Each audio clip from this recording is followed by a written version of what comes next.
I'd like to say that I'm gracious in victory, but I'll be honest, the tears are just too delicious. For a brief recap, for those of you that are not familiar with me, I have been correctly predicting the elections since 2016, where I controversially picked Donald Trump to win the 2016 election before he was even the Republican nominee. Now, you need to keep in mind that from 2016 all the way up until now, I have had thousands of people calling me an idiot in the comments section. Oh, can't wait to come back to this video and when you're wrong. Tons of people on Twitter. You're stupid. You don't know anything. Delusional. Where are you? Here we are yet again, and I am right for the third time in a row. Not only am I right, I was 100% correct with every single prediction I made this cycle. I predicted Donald Trump to win. He won. I predicted Donald Trump to win the popular vote. He won the popular vote. Then I predicted my own home state of Virginia to be much closer than the absolutely preposterous 10 to 12 point margins they were giving Kamala Harris. It was absolute Looney Tunes. So here we are yet again. What I said came to pass. They called me a madman. And what I predicted came to pass. Congratulations, you're a prophet.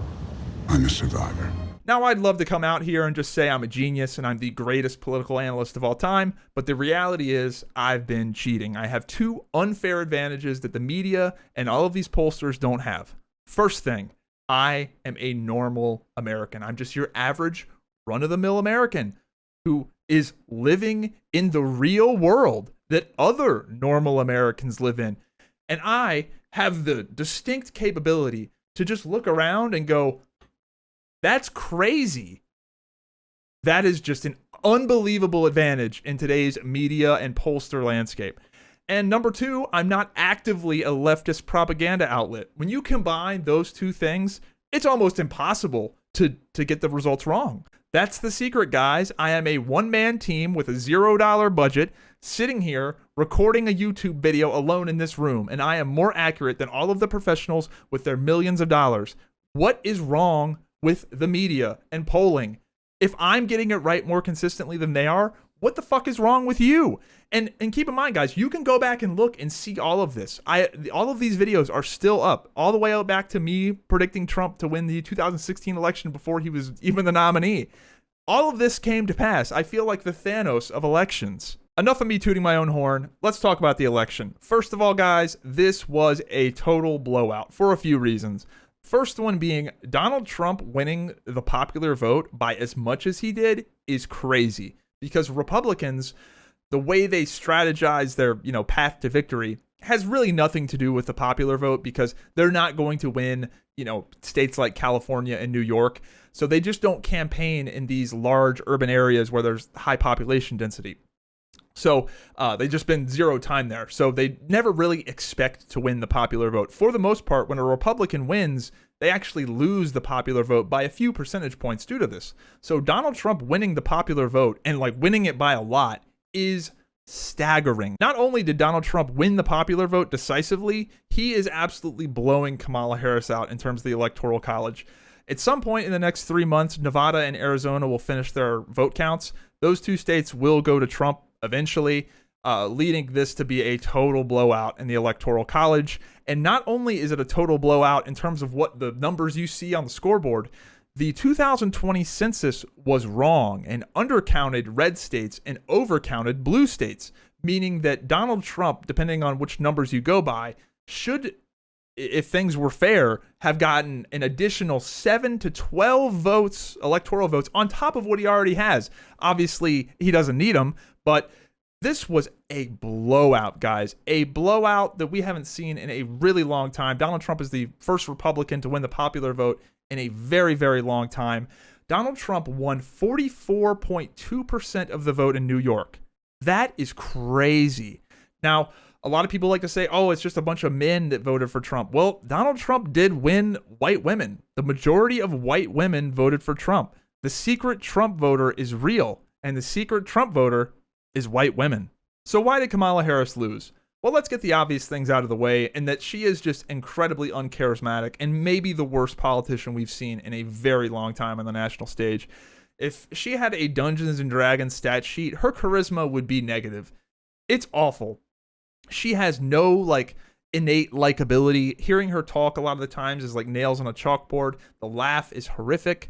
And to play devil's advocate, RFK Jr., it's a little rough to hear him talk, but he has a genuine medical condition. Like there's a reason why he sounds like that. Whereas Kamala Harris is like, Jesus, you'd think like somebody could like help coach her to be like a little more likable and less like nails on a chalkboard. She's awful. When Kamala Harris was first announced as the nominee, she had this huge surge in the polls.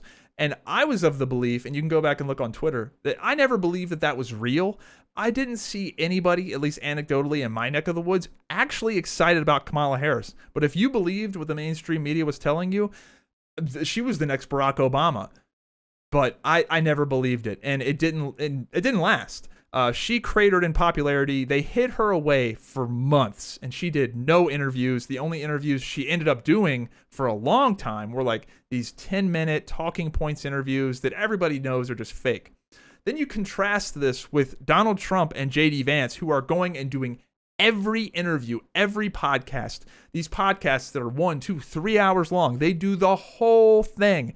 The contrast was unbelievable between the candidates. They were obviously hiding away Kamala Harris, and Donald Trump and JD Vance were out doing any and everything. I think this really benefited the Republicans because people get really uneasy when you hide things from them. Even if Kamala Harris genuinely was a good candidate, people still don't like it if you're hiding from them. And there's a saying, the devil you know is better than the devil you don't know. And JD Vance and Donald Trump were doing any and every podcast. They were doing like crazy stuff like the Logan Paul podcast, Nelk Boys. And honestly, Donald Trump had one of his best moments on a less than serious podcast with Theo Von. Theo Von is a comedian. And one of Donald Trump's best moments in this campaign was when he was talking to Theo Von, who was an ex-drug addict, about his own alcoholic brother. And I think his brother ended up dying due to it. He had this like really great, like humanizing moment talking about like addiction. And you just didn't get that from the Kamala Harris campaign. So Donald Trump tremendously benefited from that. But you know who really benefited from these long form interviews and whose stock really rose from it? That is JD Vance. Even Republicans were not super thrilled about JD Vance, but they are now. I would say that a lot of the Republicans that even like Donald Trump, like JD Vance more. JD Vance's stock is shooting through the roof because in these long form, like podcast style interviews, he does really well. He's very articulate, pretty likable. I don't know. I kind of like the guy. I think that he's going to be a major political figure next cycle. I think that his stock is only going up. The contrast between Kamala Harris doing no media and no hard interviews compared to Donald Trump actively going into hostile environments. Donald Trump went to the National Association of Black Journalists, 3 liberal black women interviewing Donald Trump. And obviously, it was an incredibly hostile interview. But the fact that he did that and Kamala Harris won't even do friendly interviews, I think really helped him a lot because people see that. And even if Donald Trump did have a bad performance, I didn't watch it, but let's say he did have a terrible performance. I think just the fact that he did that and she didn't, people make up their mind off that alone. Like it just seems very cowardly to do nothing. And that brings us to the Joe Rogan podcast, which in my opinion had an impact on this election. Not because it convinced Kamala Harris voters to vote for Donald Trump, but because it may have pushed a few independents over the edge and also may have motivated some potential Trump voters to actually get up off their butt and go vote. So why did it do this? Well, again, it comes back to Kamala Harris not doing it. If Joe Rogan interviewed Donald Trump and Kamala Harris and they both did 3-hour interviews, I don't think it would mean anything. I think it would be a wash. But the fact that Kamala Harris didn't do it and Donald Trump did is huge because people respect the 3-hour conversation. The fact that it's 3 hours long and Donald Trump sat down and did all 3 hours, no cuts, no editing, no team in the room, just him and Joe Rogan, 3 hours straight conversation, no bathroom breaks. They just went straight. Kamala Harris isn't going to do that. Kamala Harris didn't do that. Kamala Harris wouldn't agree to do an hour at Joe Rogan's studio. She would agree to 45 minutes if Joe Rogan came to her in her controlled environment, likely controlled questions. She wanted full control over everything. And Donald Trump just shows up, flies to him, does the whole 3 hours. No editing, no people in the room. Like, people respect that. Not only did Donald Trump do 3 hours, JD Vance did 3 hours, and Elon Musk did 3 hours of unedited conversation. Again, the substance of the conversation, in my opinion, not really that important. But just the fact that they did it and the other side didn't just has a gross look. It just feels slimy when you won't do the 3 hour unedited podcast that everybody desperately wants to see. That is what the independent voters want to see. If Kamala Harris had a good Joe Rogan podcast, people would have went and voted for her. There would have genuinely been a lot of independent voters that would have been the breaking point. And they'd have went to Kamala because their concerns of, is she just an empty suit, would have been alleviated. But she didn't do it because she obviously was just like an empty suit of talking points. So there you go. The interesting thing about this election is that it's an inflection point for both the Republicans and the Democrats. Let's start off with the Republicans because I've got a lot less to say about them. There's no more bullets in the Trump gun. The Trump gun, the magazine is empty. He cannot be president again. You cannot rely on him for your down ballot candidates. You cannot rely on Donald Trump to bring out the low propensity voters that he does for your other candidates. Right now, Republicans are addicted to the Trump effect. They love all of these new voters that they've gotten that love Trump that just so happen to vote down ballot Republican. Well, guess what, guys? Party's over. Can the Republican Party retain these Trump fans? Because that's quite frankly what they are. A lot of these people that are voting for Donald Trump are not voting for him because they're conservative. They're not voting for him because they're Republicans. They're voting for him because he's Trump. They like Donald Trump, and that's it. They like the guy. Can they keep these people engaged? I'm willing to bet they can't. I think a lot of these people, you're going to lose them. And that means you're going to have to change your strategy. And I think the number one thing they're going to have to do is you're going to have to appeal to women a little bit more than you are right now. I'm not saying totally pander to women. I'm not saying, go crazy with abortion or anything like that. But you're going to have to pick a candidate that at least doesn't motivate women to vote against them. Your next man or woman needs to be a little bit more appealing to women. Yes, we did win white, the Republicans did win white women, but not by much. You need to win them by a little bit more than that, in my opinion. The next big thing the Republicans need to do is shut the fuck up about abortion in general. Roe v. Wade is overturned. That's it. Leave it at that. Don't fucking talk about it. Do not push the envelope further. Absolutely no on a federal abortion ban. Do not even talk about it. Don't even utter the words. It's over. Don't even use the phrase abortion. Don't talk about it. Don't fucking think about it. Stop entirely with abortion. You got what you wanted. Leave it to the states. And to all of the super crazy pro-life Republicans, the diehards, guys, I hate to break it. Abortion is like gay marriage, guys. The gays are going to get married. They're going to kill the babies. I'm sorry. I know it's terrible. I'm not a huge fan of the practice, but pro-choice is just what it's going to be. Leave it to the states. And unfortunately, for a lot of the pro-life people, give it 50 years. It's going to be legal everywhere. So I just think that's the direction we're going. I think that in a lot of ways, abortion is kind of like gay marriage. It's just going to sort of be a thing at some point. So leave it to the states. And for the record, I am somebody that is pro-choice, but also I like it up to the states. You can be pro-choice and be for Roe v. Wade being overturned. That is a thing. It's not binary. I like the federal government being limited in the scope of its power. That's good. And now, for the moment you've all been waiting for, let's talk about the Democrats. And buckle up, because we got a lot to talk about. The Democratic Party is in absolute shambles right now. If you don't agree with that, you're just never going to learn. Did you look and see what Donald Trump just did to that map? That is insane. And I'm not even really talking about the swing states. Did he win all the swing states? Yes. Is that bad for you? Absolutely. Look at the blue states, dude. Donald Trump won 44.2% of New York. Guys, it's fallen apart. You need to get control of your party, dude. Activists and these incredibly radical people have infiltrated and taken over the Democratic Party. So much so that the normal people just get drowned out, and normal people that aren't a part of it don't want anything to do with it. Just recently, I had an interaction with one of these people on Twitter, and somehow they got my personal information and looked me up and figured out that I was a registered independent voter, which is true. I am registered as an independent voter. And the conclusion they came to when they found out that information is actually insane. Did they think I was maybe actually genuinely an independent voter who, could be swayed to either side? No, it couldn't be that. No, I am a paid Russian shill for Trump. That was unironically what they thought. Yeah, that's right, guys. I've been getting paid checks from the Kremlin the whole time. Have you guys been getting your checks? Dude, what is wrong with these people? This is crazy. I am a pro-choice atheist who is open to the idea of Medicare for all, a Bernie Sanders proposition. Obviously, we need to see the details and what all it would, entail for that to happen, but I'm not against the idea of full out. And you're calling me a paid employee of the Kremlin? Come on, man. That is insane.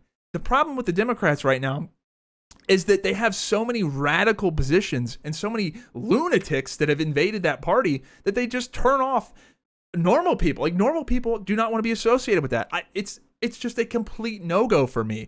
And I'm sure there are a lot of people that are similar to me where it's it's just toxic. You just don't want to have anything to do with it. It's crazy. Now, I know there's going to be some Republicans that hear this and they're going to be overjoyed that the Democrats are just shit in the bed and their party's destroyed. But the problem is that eventually the Republicans are going to run the country like shit if they don't have any competition. Just like with everything in life, if there's not any competition, you get complacent, you get lazy, and I want the country to genuinely be good. And for that to be the case, there needs to be some competition. I don't love the two-party system, but I certainly don't want a one-party system. So for the good of the country, the Democrats need to get it together. So what do the Democrats need to change? Well, the number one thing is they got to get control of their party back. 85% of the Democrat Party is totally fine. They're totally normal, reasonable people. But the party has been taken over by these activist, super left-wing people that are just ruining the whole thing for the other 85%. It's insane what is happening right now. So if you ever want to win an election again, you got to get control of this, because if this problem gets worse, you actually will never win again. It's you got to at least stop the bleeding. It's insane. Let's get into the number one issue, and you all know it's coming. Y'all know what it is. Everyone knows what it is. And we have to give my own personal disclaimer. I don't care what you do to your body if you are over the age of 18. I don't care. I'm extremely libertarian on this. However, do not expect the world to bend to your will. This includes you needing to use the bathroom that is appropriate to your chromosome combination. That is my belief. If you are above the age of 18, do whatever you want to. What I will tell you is that viewpoint right there, the viewpoint I just gave you, my stance, is more progressive than most people have. Most people won't even go that far. And that might shock. Some of you guys might be losing your minds at that. Look at me when I tell you this. If you want to win, you need to abandon this trans shit. It's crazy. It's going to become a losing issue, especially when more and more people, the detransitioner issue is already becoming a thing. If you're not familiar, there's a lot of people that did the whole trans thing, and then it turned out, oh, that was a big mistake, and there's not really any undoing it. When more and more stories like that come out and become more popular, which they will because so many people have done it, this is going to be a massive nuclear bomb that's going to explode your party. So at the very least, you need to back away from it slowly or shut the fuck up about it, like Republicans and abortions. Dude, it's going to get bad. And it's nuclear when it comes to the kids. The trans kids stuff, guys, I don't care. The puberty blockers, some of them getting surgeries, that is crazy, guys. I cannot emphasize that most people think that is vile and repulsive on a primal level. They see that and are disgusted. Genuinely. It's not about hatred. We don't hate these people. We just feel sorry for them and we feel like they're being exploited. That is the opinion that most people have when it comes to a lot of the trans stuff. Again, I think a lot of people are in the camp of like, if you're above the age of 18, do whatever you want to. But when it comes to the kids, that's insane, guys. Guys, really, you gotta fucking stop with that. It's poisoning everything. And the argument always is, oh, it's only a small percentage of the kids that are getting their dicks cut off. But it doesn't matter. It's vile. It's so repulsive on such a primal level that it tarnishes the whole thing. It's like the basket of apples. You've got a basket of apples. There's 50 apples in there. 49 of them are good. One of them kills you. Do you take your chances? A lot of people say no. That's how people are viewing this. This one issue is just so primally gross to a lot of people that they don't want anything to do with you. And that brings us to the sports, this trans sports stuff. It just recently came out, that boxer, that Amain Khalif, the one that was a woman that, if you even insinuated that might be a man, you were a sexist and racist, because that's obviously a beautiful woman. Well, it turns out bro has a cock and balls and XY chromosomes. Who could have seen it coming? Who could have possibly seen that coming, guys? Again, shit like this turns away normal people. Normal people don't want anything to do with you. I don't care how good your policies are. When you are okay with this, people want nothing to do with you. You have got to abandon this shit. It's crazy. You're losing elections because of it. The optics of seeing somebody with a quite obviously masculine figure beating up women looks terrible. Why is this the Secretary of Health? At a primal level, you see this and you just go, what the fuck? You cannot be serious. This is Looney Tunes insanity. Next up, we have the pronouns. Now, admittedly, this is a big step down in terms of the disgust response compared to like kids being on hormone blockers, but it's still stupid. The pronouns are just cringe and lame, and it seems like you're just a party of complainers and Karens. It's just absolutely ridiculous. There are much bigger issues than what your pronouns are. It just seems like you're looking for a thing to make yourself feel special. Abandon it. Stop. Full stop. Get rid of it. Next up, you got to stop the censorship. The censorship from the left is out of control. And this is so bizarre because the left used to be the promoters of free speech. They used to be the ones that defended unpopular speech. And it was the religious right that was all about, stopping things that were like immoral and censoring people based off of morality. But now it's completely opposite, dude. It's these crazy left-wing people that must silence anything that goes against their viewpoint. Shadow banning, deplatforming, all of this stuff is done to people on the right. Like, you don't really see left-wing. This doesn't happen to left-wing people. It's 100% censorship in one direction. It's incredibly lame. Don't even get me started on the fact check shit. The fact checking is out of control, guys. It's so obviously and blatantly one-sided. It's crazy. On YouTube, if you were to say things that we know for a fact are true about COVID, back then you would have been kicked off of the website, banned. And it turned out that stuff was true, but that's not what the fact checks said back then. So I thank God for Elon Musk. If Elon Musk didn't buy Twitter, we would be in a very different environment in terms of social media. But when Elon Musk buys Twitter, that has a chilling effect and means that YouTube can't be quite as censorious, and Facebook, and everybody's got to sort of let things slide a little bit more because there's now some free market competition. And speaking of Elon Musk, why do people get mad that Elon Musk bought Twitter? Did he make the site worse? Did he like slow it down? Was there technical issues? No, Twitter works better than ever. Why do people not like that Elon Musk bought Twitter? Oh, he made it to where people can say whatever they want. That's the big crime. That is why people don't like that Elon Musk bought Twitter, is because they can't censor people and people can say what they want. That's 100% of the reason. How fucking crazy is that? What is wrong with you guys? And just when you thought it couldn't get any crazier, there is now a new insane thing that the radicals on the left are doing, and that is supporting terrorism. This is the fucking wildest thing ever. There are now people unironically supporting Hamas, a terrorist group. They are supporting them. And then there is another group that doesn't necessarily support them, but they're kind of like Hamas apologists, where they're like, October 7th, they sort of had what was coming to them, maybe they could have handled it a little better, but This is insane, guys. And my own stance, guys, I don't give a fuck about it. I'm sick of sending money to Israel. I'm sick of sending money to Palestine. We are somehow the United States is funding both sides of this war. It's actually the most fucking retarded thing ever. But the Hamas apologists are crazy. Now, I understand that this is a war between Israel and Palestine. I get it. Innocent people are dying on both sides. I get it. But here's the problem. Hamas didn't just roll in and take over Palestine and all these citizens are just captive to Hamas. That's not at all what happened. Hamas is the duly elected political party of the Palestinian people. They voted for Hamas.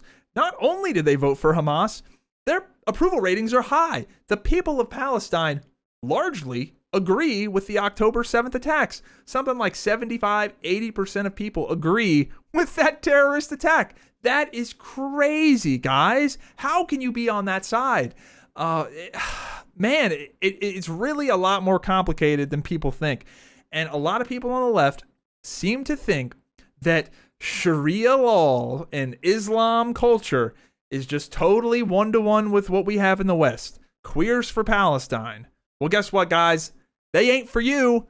Have you looked into what they think about gay people? Have you looked into what they think about women's rights? You guys look fucking ridiculous supporting a terrorist group. Flat out. It is a war. Innocent people are dying on both sides. Yes. But I think it's quite obvious that there's a good guy and a bad guy here. What happened on October 7th? What kicked this whole thing off? Like, it really seems like this is a fuck around and find out issue for Palestine. And yes, it is fucking sad. Wars are sad, but they voted for it. Like, I mean, they literally voted for it. And these politicians in Palestine, their approval ratings are high. So yeah, guys, that's the election. Your boy Zyback had a 100% accuracy rating this time around. Feels good. But both parties absolutely need to do some soul searching. Republicans need to figure out what they're going to do without Donald Trump. The Democrats, oh boy, you got your work cut out for you. You just got to jettison the extreme, the 15% of your party that is extreme. You just got to get rid of them. It's going to be short-term pain, but maybe you'll be able to attract the majority of people, the normal people, back to your side, because at this point you're going so crazy that no matter what you propose, even if it's a good policy, I just can't have anything to do with all this other crazy shit.